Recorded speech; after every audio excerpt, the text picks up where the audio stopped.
Hello guys, आज हम आपको लेके चलेंगे मनाली से लेह की जर्नी के ऊपर। इस वीडियो की सीरीज में हम आपको एक्सप्लेन करेंगे मनाली से लेह के बीच में पड़ने वाले मेजर प्लेसेस के बारे में बताएंगे, एज वेल एज उनकी इम्पोर्टेंस, उनकी हिस्ट्री के बारे में बताएंगे। मनाली से लगभग 29 किलोमीटर दूर है अटल टनल। अटल टनल आज की डेट में बहुत ही फेमस टनल है हमारे इंडिया की, क्योंकि ये टनल सियाचिन रूट के ऊपर है। और इस टनल के बनने के बाद जो फौज होगी हमारी या फिर दूसरी आर्म फोर्सेस हो गई, उनके लिए बहुत ही इजी हो गया है सियाचिन रूट के ऊपर मूवमेंट लेना।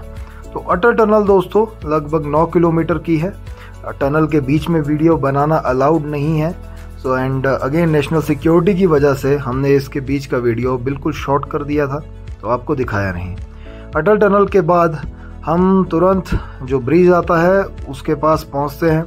अगर हम लेफ्ट साइड में जाएंगे तो हम लद्दाख की तरफ को जा रहे हैं, और अगर हमें कोकसर रोहतांग साइड में जाना है तो राइट साइड में जाना है। यहाँ से ही स्पीति वैली के लिए जाते हैं।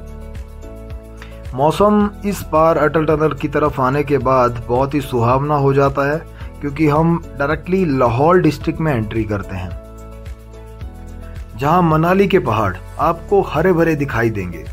बड़े बड़े पेड़, बहुत ही सुंदर लोकेशंस आपको देखने को मिलेंगी। वहीं इसके विपरीत आप लाहौल डिस्ट्रिक्ट में एंट्री करते हैं तो पेड़ आपको बहुत ही कम दिखाई देंगे, पर नो डाउट पहाड़ यहाँ पर भी बहुत ही खूबसूरत है। और most of the times year के लगभग 9 महीने तक यहाँ पे पहाड़ों पर आपको बर्फ देखने को मिलेगी। अटल टनल क्रॉस करने के बाद जो सबसे पहला फेमस पॉइंट आता है वो है सिसु विलेज। सिसु लगभग 5 किलोमीटर की दूरी पर है अटल टनल से। सिसु एक बहुत ही पुराना गांव था जो अभी डेवलप होके एक अच्छा टूरिस्ट सेंटर बन चुका है। सिसु के मेजर अट्रैक्शन के जो सोर्स हैं वो हैं यहाँ के green gardens as well as lake point.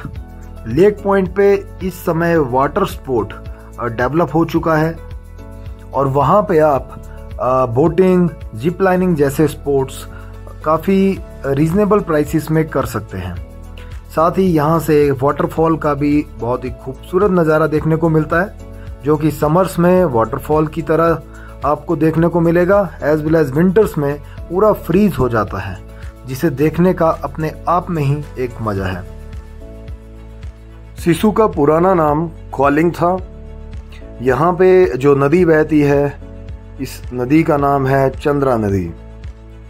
Sissu में मुख्य रूप से राजा घेपन की पूजा की जाती है। यहाँ पे राजा घेपन का बहुत ही सुंदर मंदिर है।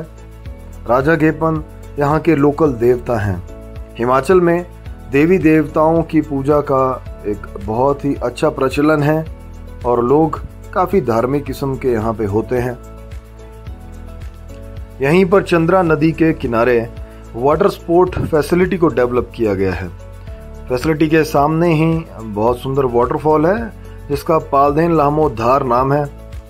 यहीं पर एक हेलीपैड भी है। लाहौल स्पीति हिमाचल का एक इम्पॉर्टेंट डिस्ट्रिक्ट है। मेनली लाहौल डिस्ट्रिक्ट कहा जाता है। स्पीति लाहौल में एक वैली है जिसे मिनी लद्दाख भी कहा जाता है, क्योंकि लद्दाख और स्पीति देखने में एक जैसे पहाड़, देखने में एक जैसे मकान, काफ़ी हद तक एक दूसरे के साथ ये दोनों मिलते हैं।